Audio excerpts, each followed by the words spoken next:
Puasa Ramadan itu Bapak sekalian hadiah dari Allah untuk kita. Karena Allah mensyariatkan puasa Ramadan itu bukan untuk nyusahin kita, Pak.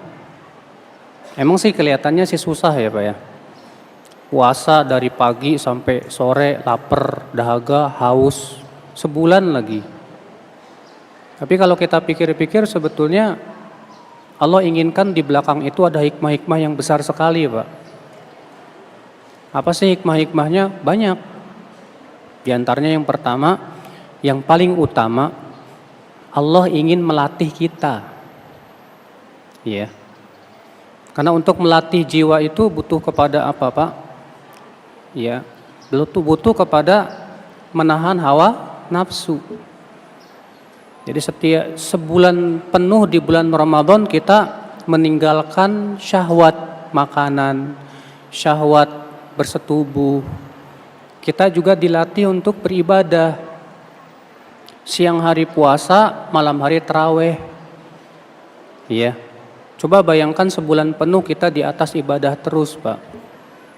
Seakan-akan Allah ingin melatih. Iya. Kenapa sebulan? Karena dengan sebulan itu insya Allah pelatihan insya Allah semakin, kalau cuma seminggu mungkin kurang. Kalau cuma 2 minggu kurang. Tapi kalau sebulan dilatih terus. Tujuannya dari latihan itu supaya apa? Jadi kebiasaan, Pak. Ya Allah ingin supaya kita semuanya dibiasakan di atas kebaikan. Dibiasain nih kita baca Quran. Karena kan di bulan puasa alhamdulillah banyak kaum muslimin targetnya ingin khatam Quran. Ya. Rencana bapak-bapak mau khatam berapa kali nih, Pak? 3 kali. Masya Allah. Hebat Pak As. Iya. Pak Ashabul Kahfi bilang katanya mau khatam Quran bulan puasa ini 3 kali. Berarti 1 harinya 3 juz. Luar biasa, Pak. Mudah-mudahan Allah mudahkan, Pak. Iya. Bayangkan kalau tiap hari kita baca Quran, kita dekat sama Quran. Insya Allah hati kita pun jadi dekat sama Allah. Karena Quran itu kan surat dari Allah. Peringatan dari Allah. Sudahlah kita berpuasa, kita baca Quran, semakin kita mendekatkan diri kepada Allah, semakin terlatih tuh. Makanya tujuannya dari puasa Ramadan apa?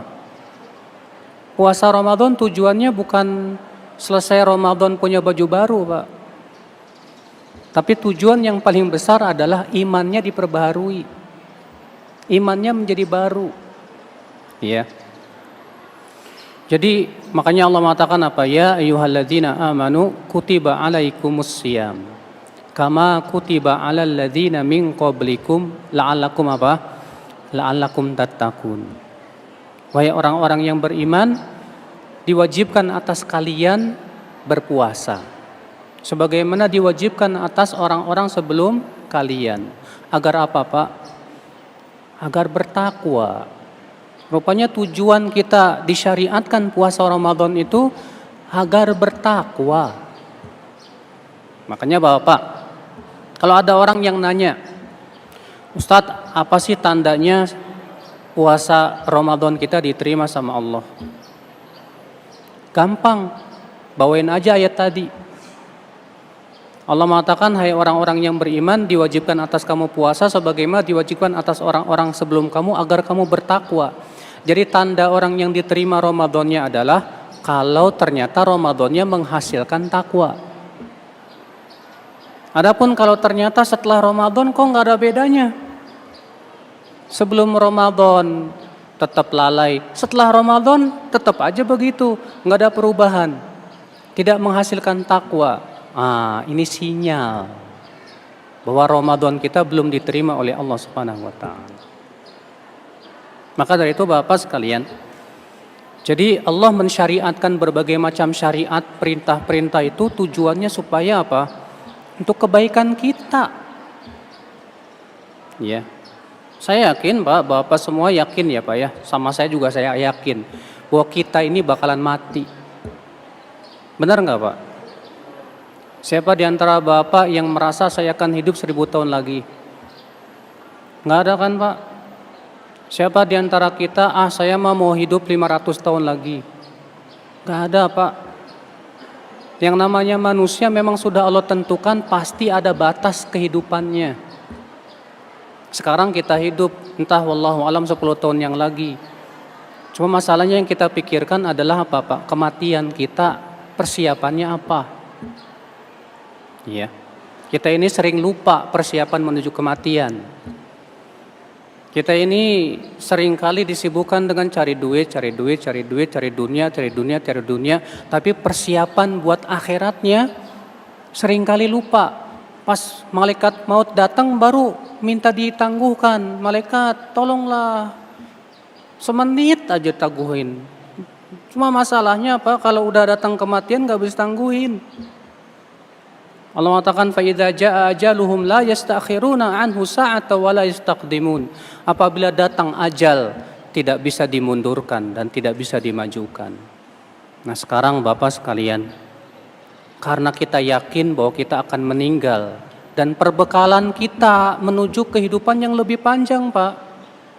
Akhirat itu panjang sekali. Kita hidup di dunia berapa tahun? Baiklah, oke. Mungkin Bapak misalnya hidup Bapak 60 tahun. Satu harinya di dunia, satu harinya di sisi Allah berapa tahunnya kita Pak? 1000 tahun loh Pak. Allah berfirman apa? Wa inna yauman inda rabbika ka alfi sanatim mimma ta'uddun. Satu hari di sisi Allah sama dengan 1000 tahun yang kamu hitung. Satu hari berapa jam Pak? 12 jam. Kalau sehari semalam 24 jam. 12 jamnya di sisi Allah sama dengan 1000 tahunnya kita. Berarti kalau kita hidup di dunia 60 tahun misalnya, berarti di sisi Allah berapa jam? Enggak sampai setengah jam. Baik kita hidup ternyata hanya setengah jam di sisi Allah. Untuk setengah jam itu kita lalaikan hari yang sangat panjang yang tidak ada ujungnya, hari kiamat. Waduh, rugi banget Pak.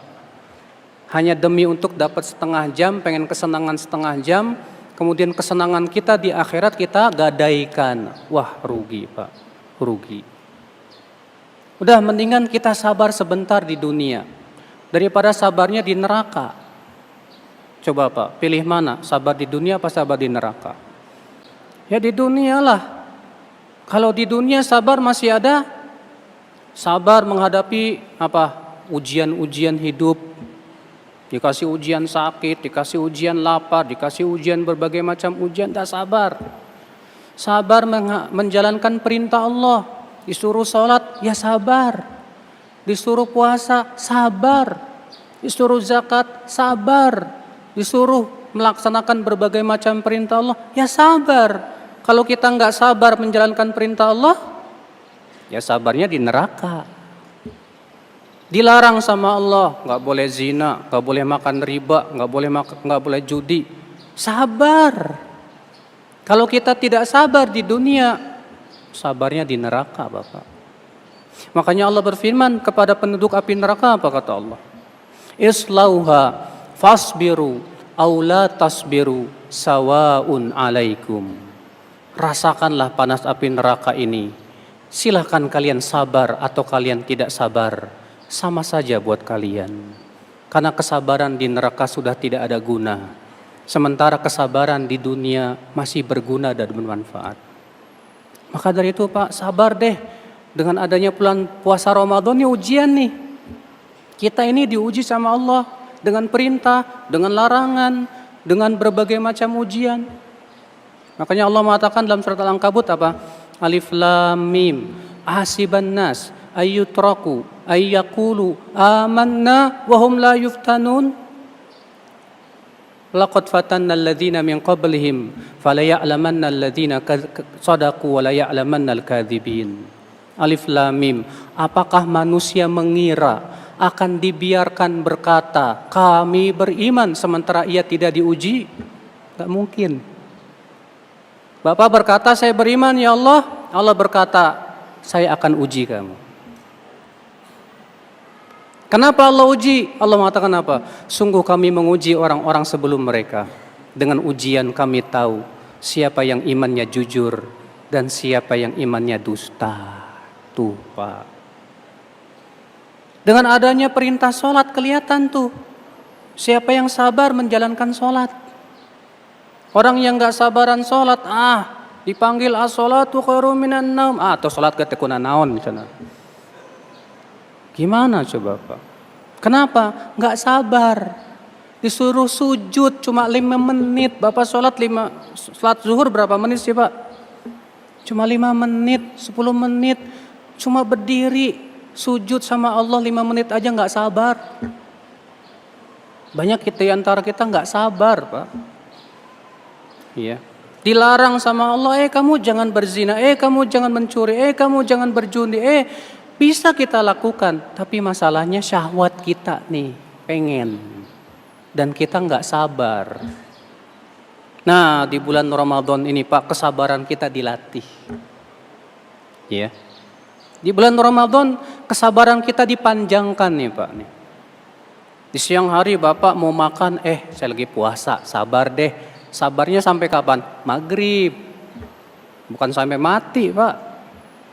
Sabarnya cuma sampai maghrib, alhamdulillah. Iya.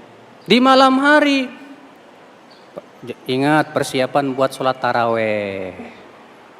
Orang yang gak sabar pas buka puasa, KB dihakan Pak. Iya, ada kolang kaling, ada apa, ada semua dimakan habis. Belum yang diumpetin tadi siang. Iya. Akhirnya apa? Kenyang. Udah kenyang pas sholat apa coba Pak? Ngantuk. Kalau udah ngantuk gitu pengennya gimana Pak? Cepet-cepet selesai. Imam bacanya kulhu panjang amat nih Imam Fajr cuma kulhu. Kenapa Pak? Karena kita tidak sabar. Iya. Maka Allah ingin didik kita dengan bulan Ramadan ini loh Pak. Dididik, dilatih supaya sabar. Karena sabar itu memang sangat kita butuhkan di dunia Pak. Bapak jadi guru butuh sabar gak Pak? Kalau Bapak gak sabaran jadi guru, mungkin anak tuh dibentak-bentak, ditakol ya. Digimanain gitu. Ya harus sabar atau sama murid. Bagaimana cara mendidik supaya si murid itu jadi berhasil. Bapak sebagai seorang suami harus sabar gak Pak sama istri. Apalagi istrinya cerewet. Iya. Bapak sebagai seorang bapak harus sabar gak Pak menghadapi anak. Ya harus sabar. Bapak cari duit. Ya harus sabar gak Pak? Harus sabar. Memang hidup di dunia itu harus sabar semuanya. Kita punya pemimpin yang ternyata tidak sesuai dengan selera juga harus sabar, disuruh Allah oleh Rasulullah begitu. Kita juga menghadapi teman yang nyebelin harus sabar. Sekarang kalau kita hidup di dunia nggak sabaran susah loh Pak. Maunya marah-marah terus susah, maunya ngikutin keinginan terus susah. Maka Allah ingin dengan bulan Ramadan ini supaya kita sabar. Sabar dari makan, sabar dari minum, sabar dari syahwat, sabar dari mengucapkan kata-kata yang tidak baik. Makanya kalau ada orang puasa, tapi lisannya masih suka gibahin orang, puasanya tidak diterima oleh Allah. Kata Rasulullah apa? Malam yada' qaula zur wal amala bih, falaisa lillahi hajatun fi an yada'a ta'amahu wa syarabah. Siapa yang tidak meninggalkan berkata dusta dan ia terus menerus berkata dusta di saat puasa tidak ditinggalkan, maka Allah tidak butuh kepada puasa dia. Tuh lihat. Maka Bapak sekalian, Allah ingin supaya kita ini jadi orang-orang yang sabar dengan puasa Ramadan. Iya. Sehingga ketika kita puasa sebulan penuh, sabar, udah sabar sampai sebulan ini. Tapi Pak, yang sabar ini bertingkat-tingkat juga Pak. Ada yang sabar karena terpaksa. Aduh, gimana lagi saya masa batal nanti dosa. Dipaksa aja lah, dipaksa puasa terus sampai apa? Sampai lebaran. Alhamdulillah, selesai. Tapi ada juga yang sabar tapi menikmati loh Pak. Saya alhamdulillah puasa, nggak makan, nggak minum, tapi rasanya nikmat banget gitu. Sehingga setelah bulan Ramadan kayaknya kangen pengen Ramadan lagi. Nah ini derajatnya lebih tinggi Pak. Ya dia menikmati ketidaknyamanan di saat puasa itu karena keimanan dia kepada Allah Subhanahu wa taala. Maka Bapak sekalian, jadi ini pelajaran pertama, hikmah yang pertama yang Allah inginkan dari bulan puasa. Apa itu Pak? Melatih kesabaran kita. Sabar untuk menaati Allah. Sabar untuk menjauhi larangan Allah. Sabar untuk menghadapi berbagai macam ujian dalam kehidupan dunia. Sabar. Ya. Kemudian hikmah yang kedua apa Pak? Yang Allah inginkan dari bulan Ramadan.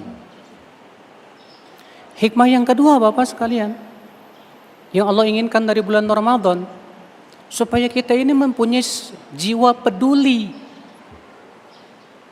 Peduli maksudnya apa? Kedermawanan kita loh.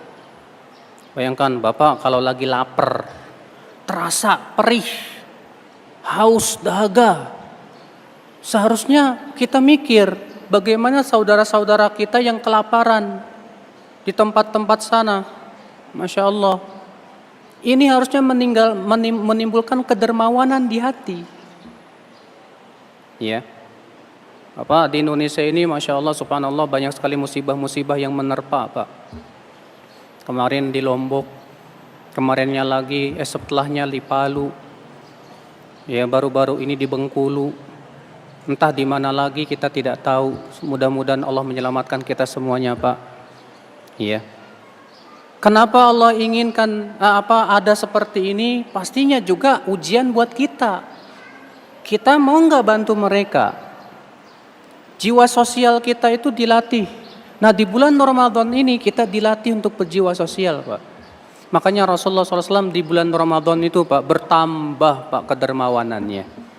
Ibnu Abbas berkata, Kana Rasulullah SAW ajwadan nas, wa kana ajwadu ma yakunu fi Ramadan hina yalqahu Jibril.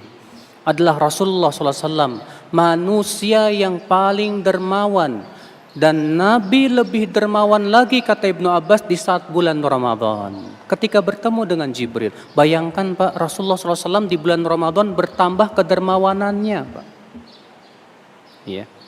Al-Hafidh Ibnu Rajab dalam kitab beliau yang berjudul Lataiful Ma'arif menyebutkan hikmah-hikmahnya kenapa sih Rasulullah SAW di bulan Ramadan itu tambah dermawan. Nah ada beberapa alasan. Alasan yang pertama, karena bulan Ramadan itu banyak orang berpuasa sehingga butuh dikasih apa? Ya makan. Kadang orang-orang yang berpuasa mau cari kerja jadi akhirnya lemah. Ada orang yang ingin fokus ibadah, maka banyak memberikan makan, itu pahalanya lebih besar di bulan Ramadan. Yang kedua apa coba Pak? Rasulullah mengabarkan bahwa pintu kebaikan itu ada 3 Pak. Yang pertama puasa, yang kedua sholat malam, dan yang ketiga sedekah. Ternyata pintu kebaikan itu ada 3 kata Rasulullah dalam riwayat Mu'adz bin Jabal ya, yang dikeluarkan Tirmidzi, dan Tirmidzi berkata hadis itu hasan sahih. Kata Rasulullah kepada Mu'adz bin Jabal, ala adulluka ala abwabil khair, maukah aku tunjukkan kepada kalian pintu-pintu kebaikan? Yang pertama saum, puasa. Yang kedua sedekah. Yang ketiga yaitu sholat malam. Coba Pak, di bulan Ramadan 3 pintu kebaikan ini usahakan ada. Siang hari puasa, alhamdulillah dapat 1 pintu. Malam hari sholat malam, taraweh, alhamdulillah dapat 2 pintu. Maka ditambah lagi dengan sedekah, dapat 3 pintu. Makanya ada orang berkata, Ustadz, Kenapa sih di bulan Ramadan saya ini mudah banget berbuat baik, tapi setelah Ramadan susah? Jawabnya itu, karena di bulan Ramadan semua pintu kebaikan kita dapatkan, Pak. Tapi di luar bulan Ramadan pintu kebaikan itu kita tutup satu-satu. Puasanya sudah enggak lagi, sholat malamnya berkurang, sedekahnya juga mulai sedikit. Jadi pintunya mulai ditutup. Akhirnya kebaikan-kebaikan itu berkurang juga dari kita. Nah, Bapak sekalian, maka dari itu di bulan Ramadan, Bapak sekalian, Bapak yang diberikan oleh Allah kelebihan harta, jangan lupa untuk senantiasa bersedekah, membantu fakir miskin, para janda, orang-orang susah. Karena membantu orang-orang susah, fakir miskin, para janda, ternyata pahalanya sama dengan jihad fisabilillah, Pak. Rasulullah SAW bersabda apa? As-sa'i 'alal armalah wad-du'afa kal mujahid fi sabilillah wa kas-sha'im alladzi la yuftir wal qa'im alladzi la yaftur. Rahul Bukhari wa Muslim. Orang yang memperhatikan, membantu para janda, orang-orang yang lemah dan susah, kata Rasulullah, itu pahalanya bagaikan orang yang berjihad di jalan Allah dan bagaikan orang yang terus-menerus puasa dan sholat. Bayangkan, Pak. Masya Allah. Maka dari itulah Bapak sekalian, memang di bulan puasa ini kebaikan luar biasa sekali. Ya. Maka ini banyak sekali sebetulnya kalau mau saya bicara tentang hikmah-hikmah puasa terlalu banyak, Pak. Yang jelas Allah syariatkan bulan Ramadan ini pasti karena ada maslahat yang sangat besar. Nggak apa-apa. Kita susah sebulan untuk puasa, capek nggak apa-apa. Iya, karena memang Pak sudah sunatullah ya Pak ya. Kenikmatan itu tidak akan bisa diraih dengan cara bernikmat-nikmat, nggak bisa. Kesenangan itu tidak bisa diraih dengan cara bersenang-senang, Pak, nggak bisa. Ibnu Qayyim berkata apa? Ajma'a al-uqala fi kulli ummah anna ni'mah la yudraku bin ni'mah. Semua orang-orang berakal di setiap umat bersepakat bahwa kesenangan itu tidak bisa dicapai dengan cara bersenang-senang. Bapak pengen senang di dunia, Bapak harus susah di dunia nih Pak, cari kesenangan dunia. Kalau kita ingin dapat kesenangan akhirat, kita harus susah Pak dengan amalan soleh.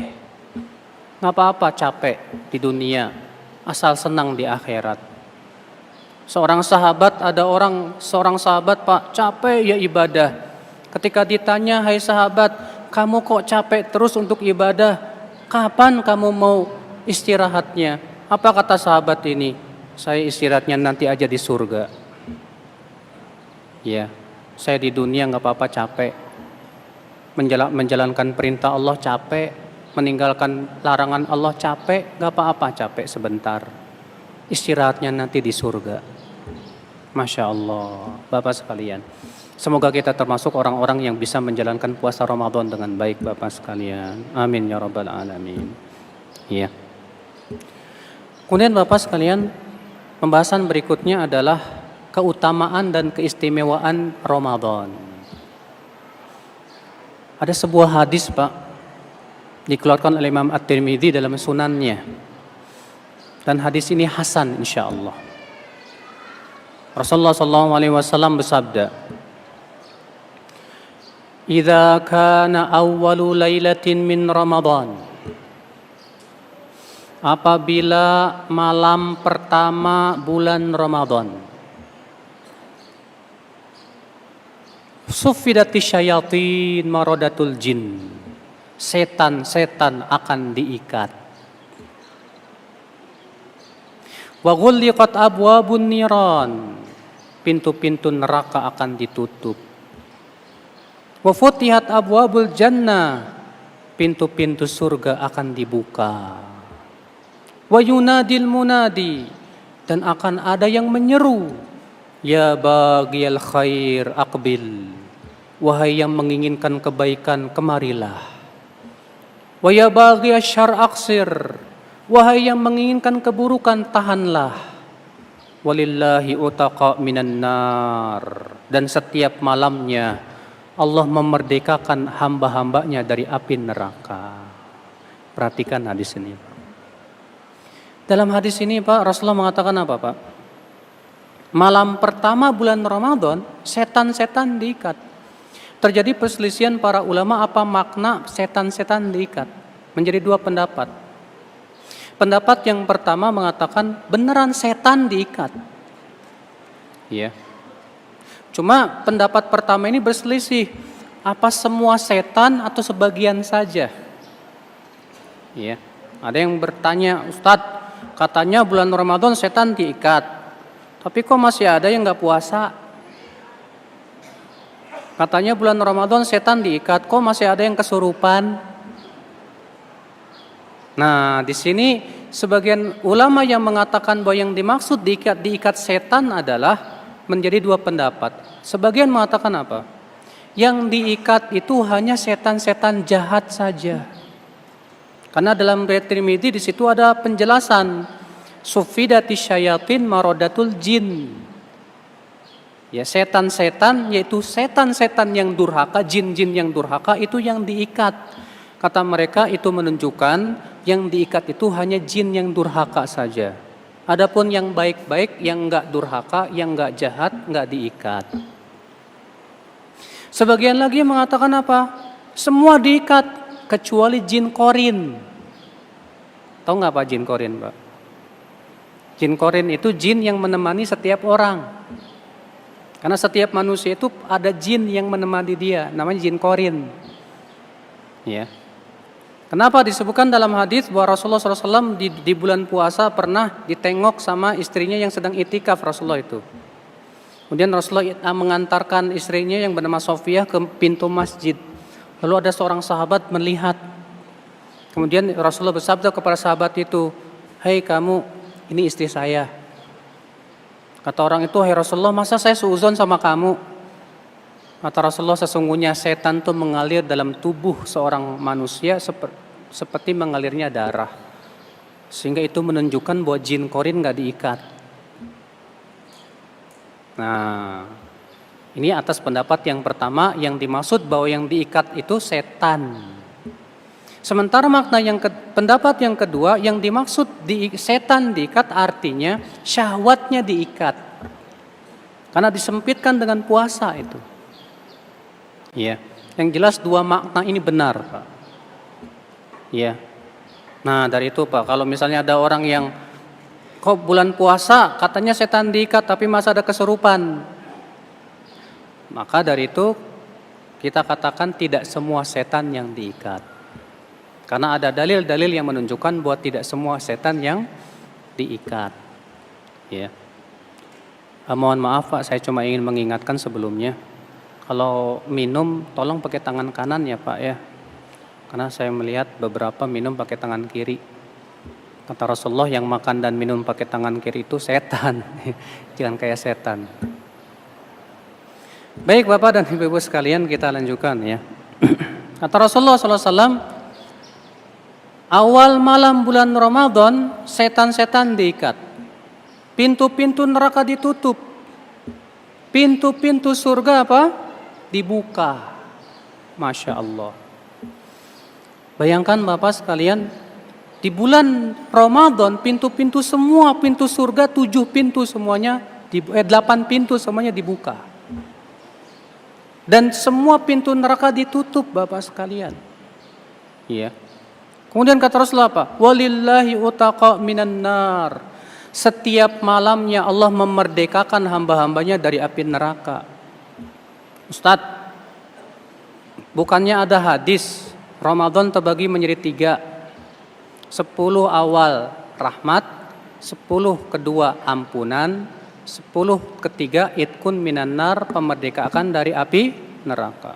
Bapak ketahuilah hadis ini syadz, mungkar. Karena hadis ini di dalam sanadnya ada seorang perawi yang disepakati oleh ulama akan kelemahannya. Ya, namanya Rishdin bin Sa'ad. Udah gitu hadis ini bertabrakan dengan hadis yang saya sebutkan tadi. Bahwa pemerdekaan api neraka itu setiap malam adanya. Makanya para ulama ahli hadis mengatakan bahwa Ramadan terbagi menjadi 3 itu hadisnya mungkar. Yang benar, setiap malam bulan Ramadan itu pemerdekaan dari api neraka.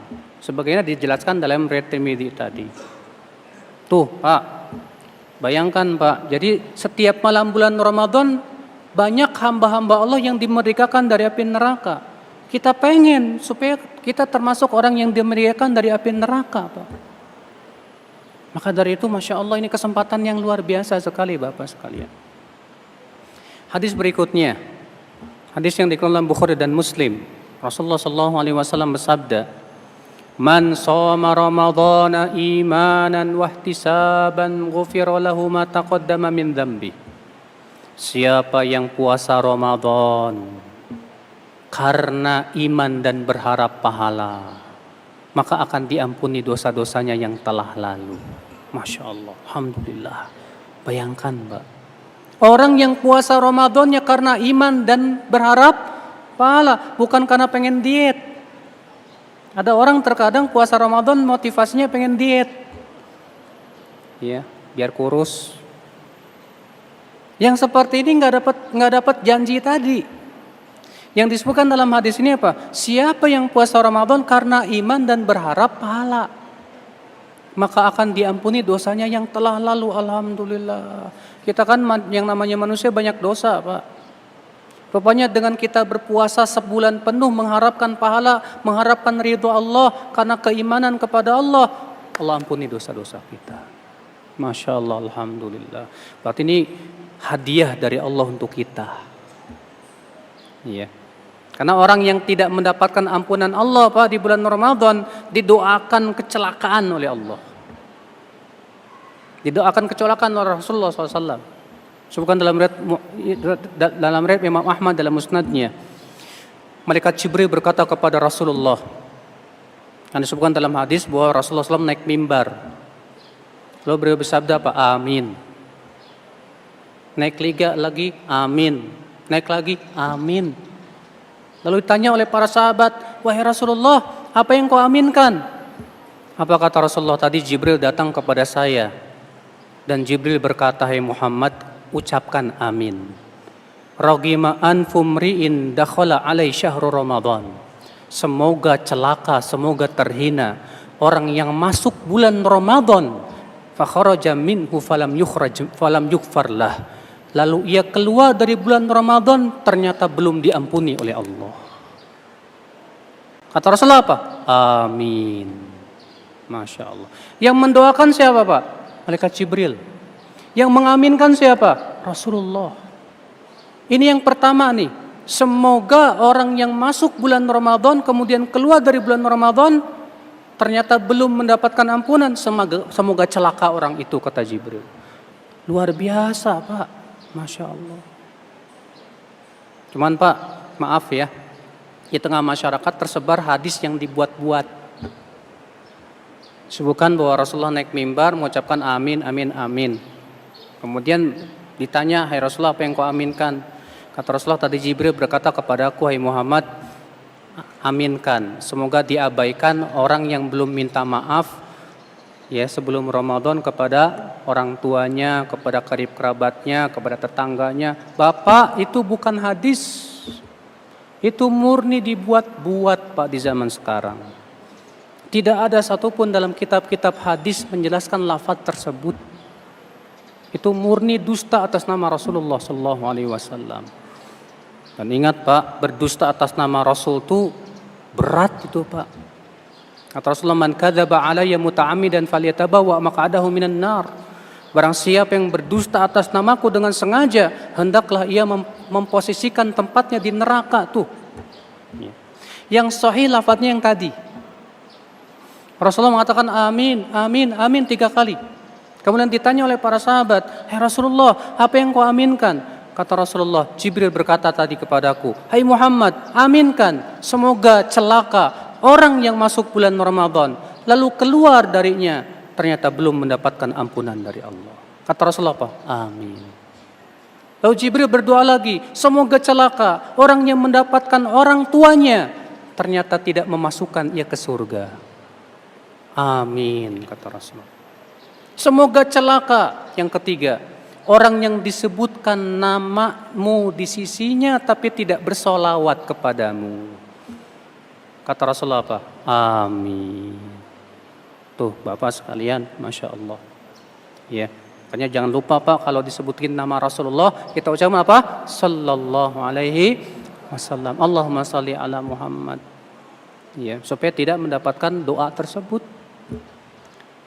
Lihat Bapak sekalian. Jadi di bulan Ramadan ini kesempatan emas dapat ampunan nih Pak. Ya. Banyak di antara kita Pak, untuk mendapatkan ampunan tuh kayaknya biasa-biasa aja. Tapi kalau dikasih janji duit, kayaknya semangat deh Pak. Ya nggak Pak? Banyak loh Pak.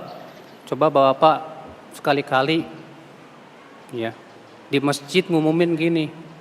Siapa yang sholat subuh berjamaah nanti dapat duit per orang 1 juta. Kira-kira jam 4 penuh nggak tuh masjid? Penuh Pak, penuh. Ya, nginep. Tapi kalau disebutin as-salatu khairum minan naum, sholat lebih baik dari tidur. Bodo amat. Nggak tergerak hatinya. Nggak tergerak dengan pahala-pahala yang Allah sediakan. Lebih tergerak dengan pahala dunia. Kenapa bisa seperti itu? Karena keimanan kita kepada akhiratnya lemah. Orang yang iman kepada akhirat dan yakin dia akan kembali kepada Allah, dia akan lebih semangat dengan janji-janji Allah di akhirat. Maka ketika dia mendengar orang yang puasa Ramadan dapat ampunan, Masya Allah, luar biasa ini. Ini kesempatan emas saya dapat ampunan Allah Subhanahu wa taala. Iya. Nah, Bapak sekalian, jangan sampai Pak, kita lebih semangat ketika kita diberikan iming-iming dunia. Iming-iming akhirat itu lebih baik Pak. Allah mengatakan wal akhiratu khairu wa abqa. Akhirat lebih baik dan lebih kekal. Iya. Nah, kata Rasulullah, man shoma Ramadan. Siapa yang puasa Ramadan karena iman dan berharap pahala, diampuni dosanya yang telah lalu. Lalu Rasulullah bersabda apa lagi? Man qama Ramadana imanan wahtisaban ghufira lahu ma taqaddama min dzambi. Siapa yang qiyam Ramadan? Apa yang dimaksud dengan qiyam Ramadan? Salat tarawih. Siapa yang qiyam di bulan Ramadan karena iman dan berharap pahala, dapat ampunan diampuni dosa-dosa yang telah lalu. Jangan menganggap remeh tarawih. Kalau di negeri kita nih Pak, tarawih paling banyak hari pertama loh Pak. Ya enggak Pak? Sampai 15 hari masih banyak Pak. Pertengahan sampai akhir entah itu masjid kembali kosong. Ya. Kenapa ya Pak ya? Mall yang penuh, betul. Itikafnya di mall. Kalau di zaman Rasulullah, di zaman sahabat, justru masjid semakin penuh sesak itu di akhir-akhir. Kalau kita kebalikan, tarawih rajinnya di awal-awal. Padahal Pak, Bapak kalau lagi balap lari nih Pak ya, begitu sampai mendekati finish, kira-kira Bapak tambah lemes apa tambah kencang nih Pak? Hah? Kalau Bapak lagi balap lari nih, ya, begitu sampai finish tambah kencang nggak Pak? Tambah kencang sekuat tenaga. Seharusnya kita juga begitu. Ketika menghadapi finish Ramadan tambah kencang ibadahnya. Ini enggak, tambah kendor. Ya. Salat tarawihnya udah enggak lagi, di rumah aja lah. Padahal kan salat tarawih bersama imam sampai selesai kata Rasulullah sama pahalanya dengan salat semalam suntuk. Kata Rasulullah, man qama ma'al imami hatta yansarifa kutiba lahu qiyamul lailah. Siapa yang qiyam lail, ya salat tarawih bersama imam sampai selesai, ditulis oleh Allah seperti sama dengan salat semalam suntuk tuh, bayangkan Pak. Luar biasa. Iya. Maka Rasulullah SAW di sini memberikan kabar gembira nih buat orang yang selalu menjaga sholat tarawehnya sampai di akhir bulan Ramadan. Kata Rasulullah apa? Siapa yang qiyam Ramadan karena iman dan berharap pahala, akan diampuni dosa-dosanya yang telah lalu. Alhamdulillah. Tapi Pak, jangan nyari sholat taraweh yang cepat banget Pak. Karena yang namanya cepat banget itu Pak, bisa-bisa terkadang tidak tumak ninah. Sedangkan tumak ninah itu rukun sholat atas pendapat yang kuat. Ada di zaman Rasulullah, waktu itu Rasulullah sedang duduk-duduk sama para sahabat. Masuk seorang laki-laki orang Arab Baduy, lalu sholat cepat banget sholatnya. Allahu Akbar. Setelah sholat datang ke Rasulullah. Apa kata Rasulullah? Irji fasalli fa innaka lam tusalli. Balik lagi kamu sholat, kamu belum sholat. Sholat lagi dengan cepatnya. Balik lagi ke Rasulullah. Apa kata Rasulullah? Balik lagi kamu sholat, kamu belum sholat. Ternyata gara-gara dia terlalu cepat, tidak tumak ninah. Nah, cari Pak yang sholat tarawehnya itu bisa menimbulkan apa? Kekhusyuan, tumak ninah, tenang. Ya. Sehingga apa? Sholat itu betul-betul berpengaruh dalam hidup kita. Karena fungsi sholat kata Allah dalam Al-Quran apa? Inna sholata tanha anil fahsya'i wal munkar. Sholat itu mencegah dari perbuatan keji dan mungkar. Nah, kalau kita sholatnya rajin tapi tidak juga mencegah dari perbuatan keji dan mungkar, berarti ada apa-apanya tuh sholatnya tuh. Ya, sepertinya sholatnya belum diterima sama Allah. Maka dari itu hati-hati Bapak sekalian. Maka kita sholat taraweh, alhamdulillah kita semangat di sholat taraweh terus supaya mendapatkan ampunan dari Allah Subhanahu Wa Taala. Kemudian Rasulullah bersabda lagi apa? Man qama lailatal qadar imanan wahtisaban ghufira lahu ma taqaddama min dzambi. Siapa yang qiyam di malam Lailatul Qadar karena iman dan berharap pahala, akan diampuni dosanya yang telah lalu. Bayangkan Pak, Allah mengatakan apa Pak? Lailatul Qadar lebih baik dari 1000 bulan. 1000 bulan sama dengan 83 tahun. Artinya Bapak sholat taraweh di malam itu sama dengan taraweh 83 tahun. Bayangkan. Bapak baca Quran di malam itu sama dengan baca Quran 83 tahun. Bayangkan. Bayangkan ini hadiah dari Allah. Satu malam nilainya 83 tahun. Kalau Bapak umurnya sekarang berapa nih? 50 tahun. Pak As berapa Pak? Hah? Oh udah 60, Masya Allah.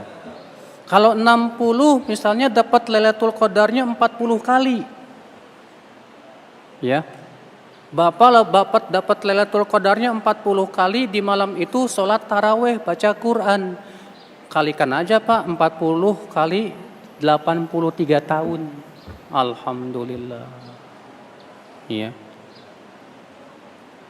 Makanya dari itulah Bapak sekalian, ini bulan Ramadan ini kesempatan banyak banget ini alhamdulillah. Cuma masalahnya semangat kita ini terkadang yaitu Pak kurang. Iya. Maka coba kita mengasah semangat kita untuk Ramadan yang akan datang ini Pak. Bersungguh-sungguh. Ya. Mudah-mudahan kita bisa mendapatkan ampunan dari Allah Subhanahu wa taala. Bapak sekalian dan ibu-ibu sekalian. Nah, ini Bapak sekalian. Jadi ini ya bulan Ramadan banyak sekali keutamaan dan keutamaannya. Ya, apalagi Rasulullah SAW menyebutkan dalam sebuah hadis, Pak. Kata Rasulullah, "Kullu amali ibni Adam yudha'af. Al-hasanatu bi asyri amthaliha."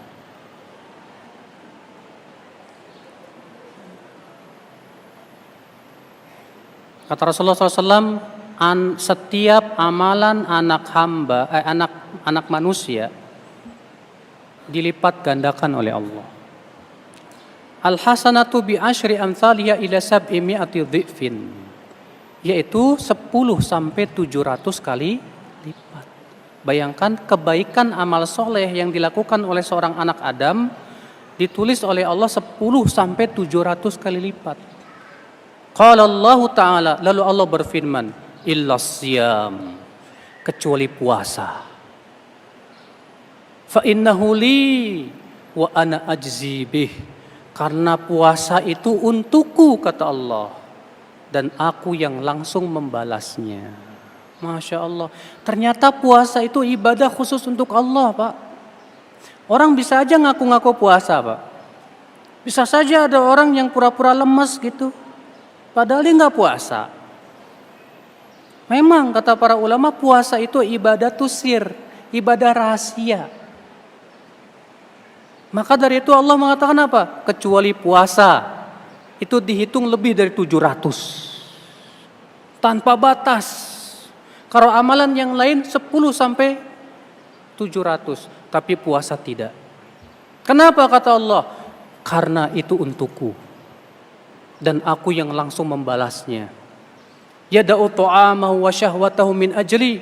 Dia tinggalkan makanan dan minum serta syahwatnya karena aku kata Allah. Iya Pak, Bapak sendirian gak ada orang yang lihat. Bapak gak berani batal kan? Berani gak Bapak batal ketika sendirian gak ada orang yang lihat? Gak berani. Itu menunjukkan memang Bapak berpuasa karena Allah, bukan karena siapapun juga. Makanya Allah mengatakan apa? Dia tinggalkan makan dan minumnya, dia tinggalkan syahwatnya karena aku. Subhanallah. Iya. Maka dari itu Bapak sekalian, inilah bulan Ramadan Bapak sekalian. Kita berusaha untuk bergembira dengan datangnya bulan Ramadan. Gembira dengan ibadahnya, ibadah puasanya, ibadah tarawihnya. Kita gembira, berusaha ya semaksimal mungkin. Anggap saja Pak, bulan Ramadan ini bulan Ramadan terakhir buat kita. Karena kita tidak tahu setelah Ramadan ini masih ada umur atau tidak. Kalau kita menganggap ini Ramadan terakhir buat kita, insya Allah kita sungguh-sungguh ya, bersungguh-sungguh untuk bisa mendapatkan ampunan dari Allah Subhanahu wa taala. Baik Pak, Bapak sekalian ya, saya tidak ingin berlama-lama ya, mudah-mudahan apa yang saya sampaikan ini setidaknya memberikan motivasi Pak ya, untuk semakin menggunakan Ramadan kali ini untuk bersungguh-sungguh lagi. Ya. Apalagi Bapak sebagai guru, yang namanya guru itu singkatan dari digugu dan ditiru. Jangan sampai singkatan dari wagu ditiru. Tahu nggak wagu Pak? Bahasa Jawa nggak pantas ditiru. Ya. Harus bisa seorang guru memberikan contoh kepada anak-anak muridnya. Sebab kalau anak-anak murid itu ngikutin bapak juga dapat dosanya. Makanya jadi guru itu siap-siap nanggung dosa anak muridnya. Saya sebagai seorang ustadz, kalau saya nyampeinnya salah, saya siap-siap nanggung dosa ya, orang yang mengamalkan yang saya sampaikan salah itu. Bapak sebagai seorang guru lalu memberikan contoh yang tidak baik kepada anak, Bapak siap-siap menanggung dosa orang-orang yang Bapak contohkan tersebut. Kata Rasulullah, man sanna fil islami sunnatan sayyi'atan, siapa yang memulai sebuah contoh yang buruk dalam Islam, maka ia mendapatkan dosanya dan dosa orang-orang yang mengikutinya tanpa dikurangi dari dosa mereka sedikit pun juga. Maka jadilah Bapak sebagai guru yang benar-benar bisa menjadi suri tauladan. Jadilah kita semua menjadi guru-guru yang betul-betul bertakwa kepada Allah, yang bisa berusaha berpikir mencetak generasi yang terbaik, anak-anak murid yang berhasil dan sukses dunia dan akhirat, menjadi anak-anak sukses yang bermanfaat untuk bangsa, negara, dan masyarakat. Ya, jadilah guru yang berpikir untuk kualitas muridnya. Jangan Bapak pikirkan bagaimana saya sebatas melaksanakan beban ngajar dah selesai. Salah. Yang Bapak pikirkan bagaimana saya mengemban amanah ini sebaik-baiknya. Karena pekerjaan guru itu Pak mulia banget sebetulnya Pak. Para nabi guru bukan? Guru. Ya. Manusia terbaik di dunia guru. Makanya pekerjaan yang paling baik ya guru. Tapi masalahnya guru juga kalau salah nyampain dosanya paling gede. Makanya saya berharap ya, mudah-mudahan Bapak semakin Pak ya. PGR ini kalau bisa bikin pembinaan terus Pak, supaya bisa mencetak guru-guru yang berkualitas. Kualitas iman, takwa, kualitas dalam keilmuan. Sehingga bangsa ini betul-betul bisa berhasil mencetak murid-murid yang kuat dalam ilmu dan ya ibadah. Soalnya ujung tombaknya siapa? Ya guru. Siapa lagi? Kalau gurunya melempem, muridnya melempem. Kalau gurunya aja nggak sholat, muridnya gimana mau sholat? Kalau gurunya tawuran, ya muridnya kemana-mana. Iya. Maka jangan sampai kata orang istilahnya begitu. Ya guru kentut, murid lari. Ya. Akhirnya kemudian si murid ngikutin apa yang dia mau. Sesuai dengan apa yang diajarkan oleh gurunya. Demikian Bapak sekalian, mohon maaf bila ada kata-kata yang tidak berkenan di hati. Dan ini nggak ada pertanyaan kan? Ada? Ada. Oh ada, satu ya? Ya. Baik. Silakan Pak Ashabul Kahfi. Assalamualaikum warahmatullahi wabarakatuh. Assalamualaikum.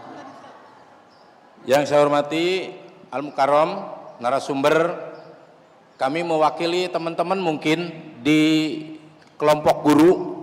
Kami sebagai guru mendidik anak orang lain yang kadang-kadang, bukan kadang-kadang, situasinya sok kesel.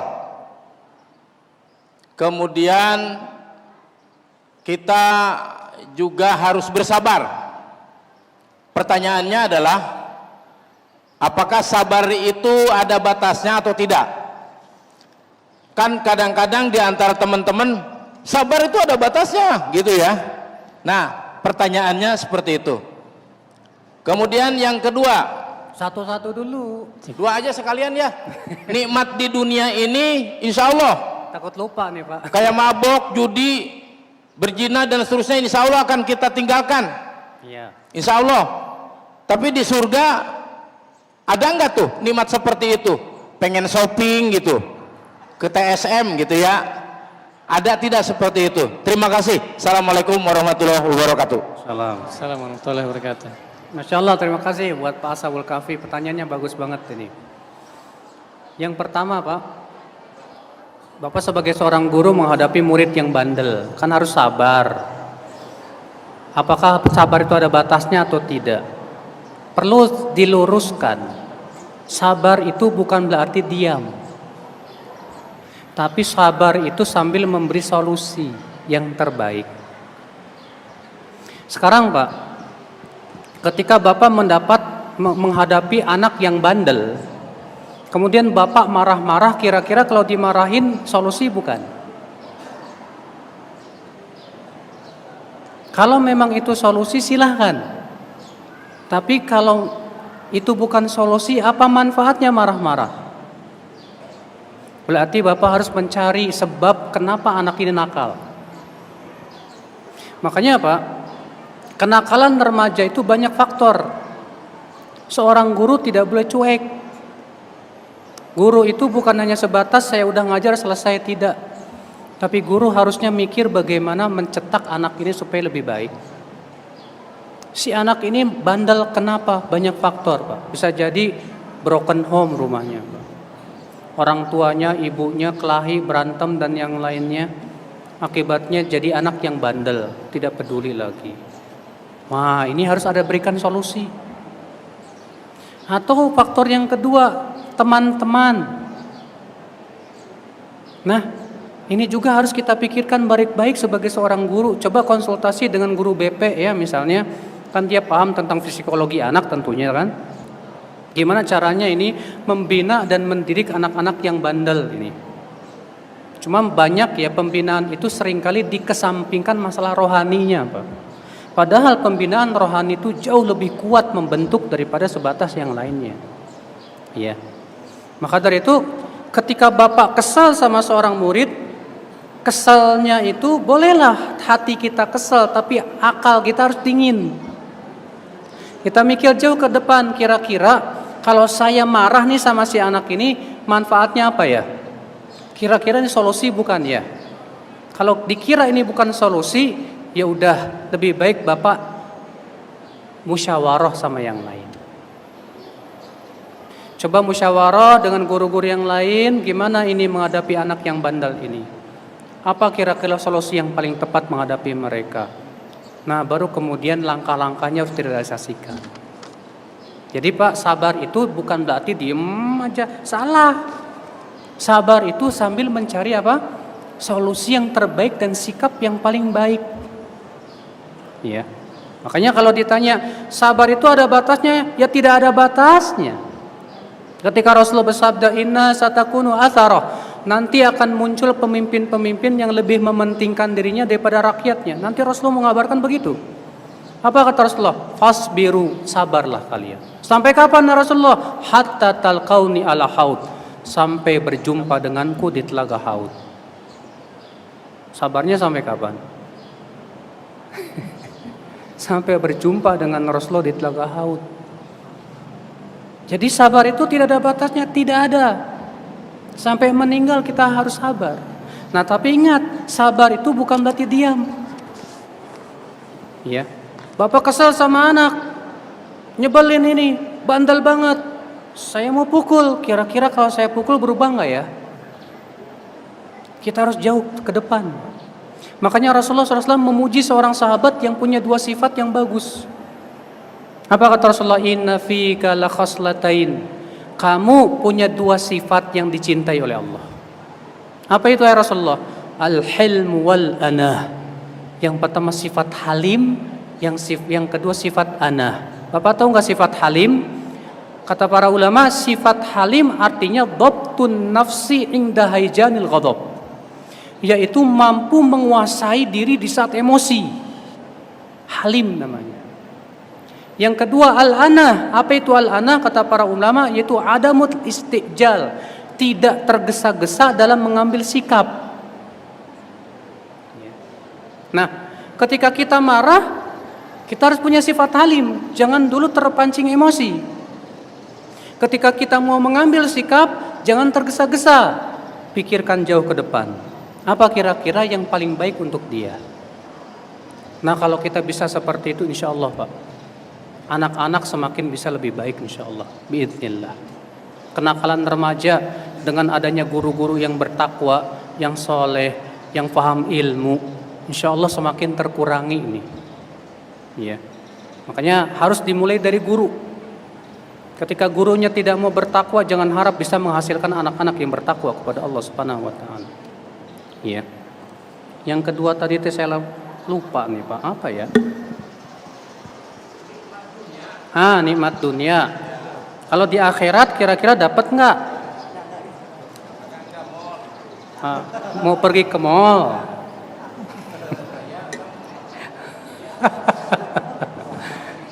Ya. Allah mengatakan dalam surat Al-Fussilat, walakum fiha ma tashtahihil anfus wa taladzul a'yun. Bagi kalian wahai penduduk surga, apa yang kalian mau silahkan. Semua yang kita mau Allah kabulkan selama itu bukan maksiat, Pak. Apa yang kita minta kepada Allah di hari kiamat, di surga Allah berikan. Iya. Pak, di surga ada pasar nggak? Ada, namanya pasar Jumat.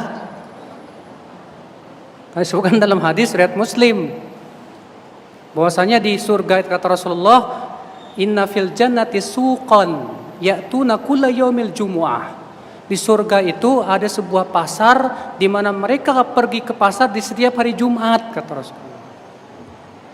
Kemudian ketika mereka berada di pasar, mereka jual beli, Allah pun hembuskan angin dari utara. Lalu pulang dalam keadaan bertambah ganteng, lebih wangi bajunya. Bayangkan, Bapak kalau pulang dari pasar Cilengsi bau nggak Pak? Bau. Ini di surga pulang dari pasar tambah ganteng, tambah wangi, bayangkan. Dan Bapak jangan pikirkan pasar di surga itu luar biasa, Pak. Yang namanya mall Indonesia di Indonesia kecil, di dunia kecil. Pasarnya surga luar biasa, Pak. Ada pasar di surga itu.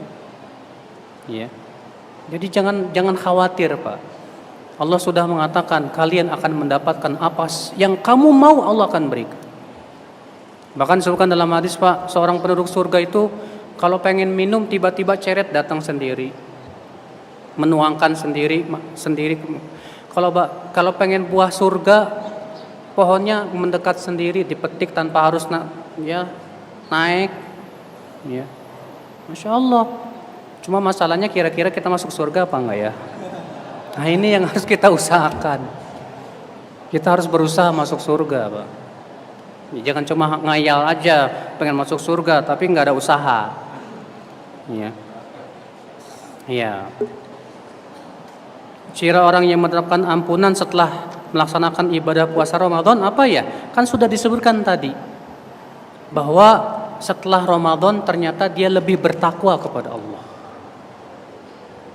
Ya. Lebih bertakwa kepada Allah.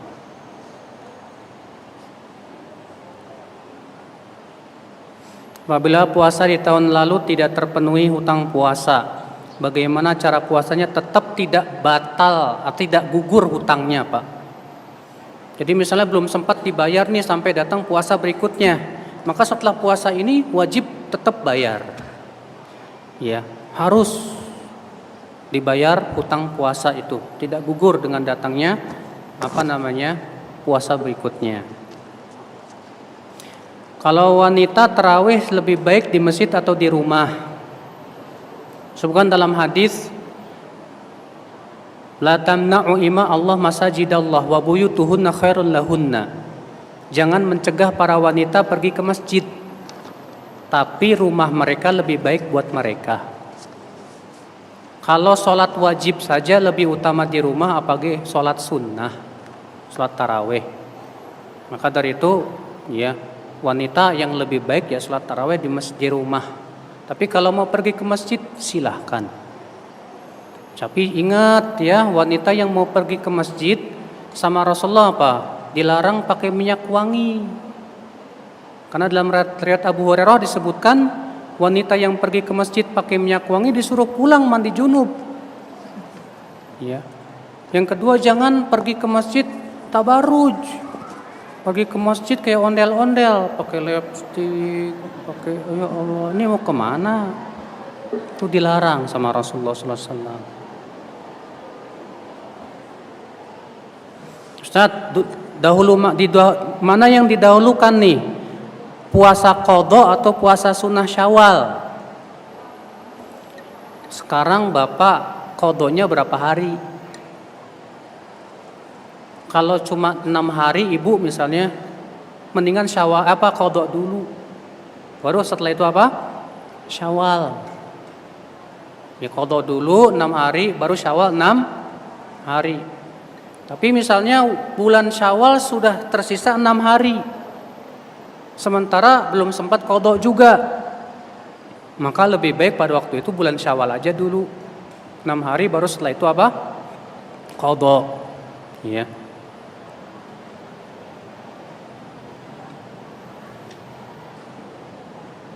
Kunut di bulan Ramadan di salat tarawih bagaimana? Iya, itu sunnah. Bahkan dalam riwayat Ibnu Khuzaimah, para sahabat dahulu itu memulai kunutnya pada 15 pertengahan Ramadan sampai akhir. Ya. Tapi kalau mau dari awal silahkan juga, nggak apa-apa. Sebaiknya sholat sunnah witir dilaksanakan kapan? Kalau memang di sholat tarawih, baiknya sampai selesai imam. Jadi imam sampai selesai tarawih. Nah, supaya apa? Karena Rasulullah disebutkan dalam hadis tadi riwayat Ibnu Khuzaimah, siapa yang sholat bersama imam sampai selesai sholat tarawih, maka ditulis sholat semalam suntuk untuknya. Tapi kalau untuk sholat tahajud, Bapak misalnya sekarang nih mau sholat tahajud, maka sholat witir itu lebih baik nanti diakhirkan, Pak. Karena Rasulullah SAW bersabda, Ya, ij'alu akhir salatikum bil laili witra. Jadikan akhir salat malam kalian itu salat witir. Ya. Jadi akhirkan. Baik, saya kira cukup sampai di sini karena pertanyaan yang lain tidak ada hubungannya dengan pembahasan kita. Ini saja yang saya sampaikan. Mohon maaf bila ada kata-kata yang tak berkenan di hati. Wabillahi taufik. Subhanakallah bihamdik. Asyhadu an la ilaha illa anta astaghfiruka wa atubu ilaik. Assalamualaikum warahmatullahi wabarakatuh.